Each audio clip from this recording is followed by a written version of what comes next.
Gupta, president private school association Jammu. और हमारे साथ हमारी ऑर्गेनाइजेशन के पदाधिकारी दीपक हांडा जी, सरफराज मसूदा जी और अन्य पदाधिकारी उपस्थित हैं। हमारी समस्या जो है वो सर्वप्रथम पिछले वर्ष टैगिंग को लेकर के थी कि हमारे बच्चे सरकार ने जो जिन विद्यालयों को इन्होंने मान्यता नहीं दी थी उन बच्चों को उठा करके सरकार ने निजी स्कूलों से सरकारी स्कूलों में जाकर के टैग कर दिया और कहा था जी आपके डॉक्यूमेंट्स जो थे वो उनकी अवधि खत्म हो गई थी। परंतु जब हमने इनका नोटिफिकेशन निकला था 16 जनवरी 2024 को और हमें कहा गया था कि 24 जनवरी 2024 तक आप अपने अपने डॉक्यूमेंट्स ऑफलाइन और ऑनलाइन मोड में बोर्ड को सबमिट कर दो, और हमने ऐसा किया। 29 जनवरी 2024 को इनकी बैठक होनी थी। इन्होंने 29 जनवरी 2024 को बैठक नहीं की और जितने भी विद्यालय जिनकी मान्यता 2022, 23 और 24 का समापन हो गया है उनके पोर्टल इन लोगों ने बंद करके रखे हैं। और आज के समाचार पत्र में इन्होंने कहा कि हमने किसी का भी पोर्टल बंद नहीं किया, इसका हम कड़े शब्दों से विरोध करते हैं। माध्यम से हमने ये कह दिया है कि हमारे पोर्टल खुलवा दो। हम किसी प्रकार का अपने जीवन काल में तनाव नहीं चाहते, तनाव मुक्त रहना चाहते हैं। विकसित भारत का निर्माण करना होगा। जब गुरु परिवार ही तनाव मुक्त होगा तो स्वाभाविक है कि भारत का विकास अच्छा होगा। वार्ता है बड़े हमने शॉर्ट नोटिस में आप लोगों को निमंत्रण दिया और भगवान का शुक्र है कि आप समय रहते आ गए। हम आपका वारी हैं, क्योंकि आज के युग में ये जो मीडिया है ये लोकतंत्र का बहुत ही मजबूत स्तंभ है।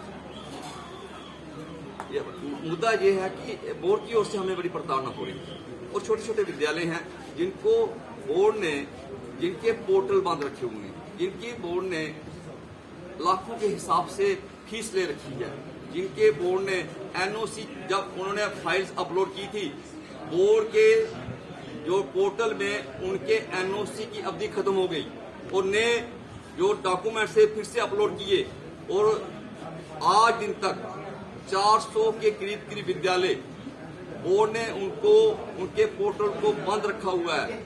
और आज बोर्ड ने यह कह दिया है कि हमने किसी भी विद्यालय का पोर्टल बंद नहीं रखा है और इसका हमारे पास प्रमाण है जो कि हमने पहले ही आपको बता दिया है।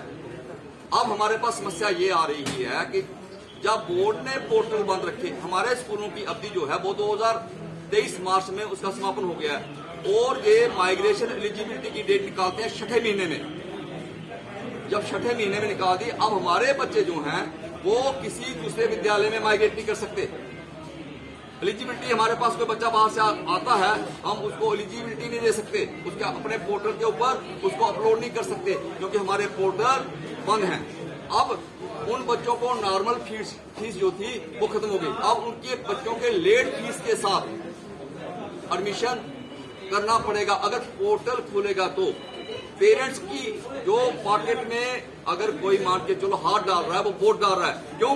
क्योंकि इन टाइम हमारी पोर्टल के ऊपर एसेस अगर नहीं होगी, हम बच्चे का इन टाइम डॉक्यूमेंटेशन नहीं कर सकते। जब इन टाइम डॉक्यूमेंटेशन नहीं होगी तो बच्चे को पेनल्टी पड़ेगी, क्योंकि जब बच्चा पोर्टल के ऊपर अपलोड करता है अपनी डिटेल वो बच्चे के अकाउंट से होती है और जब बच्चे को पेनल्टी पड़ेगी वो बच्चे के फादर पेरेंट्स जो भी होंगे जब वो अमाउंट भरेंगे अपने पोर्टल से तो नेचुरली लेट फीस उनको लगेगी। यानी कि बोर्ड जो है इस समय एक पैसे कमाने के लिए अलग अलग प्रकार के हथकंडे अपना रहा है। इसके लिए मैं निवेदन करूंगा लेफ्टिनेंट गवर्नर जो हमारे हैं कि कृपया हस्तक्षेप करें। मैं निवेदन करूंगा जो पेरेंट्स हमारे पास बच्चे पढ़ाते हैं कृपया हमारे साथ चलें, अन्यथा क्या होगा, छोटा विद्यालय बंद हो जाएगा, आपका बच्चा या तो किसी बड़े स्कूल में प्लान कर जाएगा या आपका बच्चा किसी गवर्नमेंट स्कूल में प्लान कर जाएगा। और जो क्वालिटी एजुकेशन चंद पैसों में हम आपको दे रहे हैं हो सकता है कि वो क्वालिटी एजुकेशन